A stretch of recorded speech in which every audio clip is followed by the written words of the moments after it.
మన దిక్కు మిరపకాయ బజ్జీలు ఎట్లనో కేరళ దిక్కైతే గీ అరటికాయ బజ్జీలు చేసుకుంటారు. షాయి తాగినప్పుడల్లా పక్కన పెడతారన్నట్టు. జబర్దస్త్ టేస్ట్ ఉంటది. మా అమ్మని చెయ్యి అంటే చూపిస్తా అన్నది పాండ్రి. ముందుగాల శనగపిండిలో మొత్తం అంతా బియ్యం పిండి, నలుసుకున్న ఓమ, జీలకర్ర, ఉప్పు, కారము అట్లనే మనం ఉడుకుడుకు నూనె వేసుకున్నాం అనుకోర్రి మీదికెళ్ళి క్రిస్పీ క్రిస్పీ వస్తది. ఇంకా నూనె కూడా పట్టదన్నట్టు.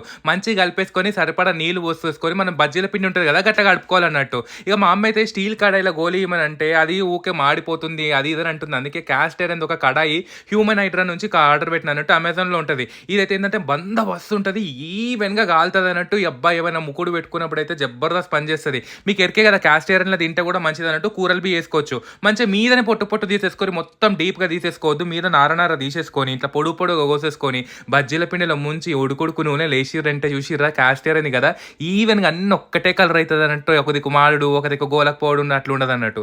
మంచిగా ఇట్లా గోలించుకొని అరిటాకులు వెళ్ళి వేసేసుకొని, ఎందుకంటే మనం కేరళ అనుకుంటున్నాం కదా, ఉడుకుడుకు తింటే జబర్దస్త్ ఉంటుంది.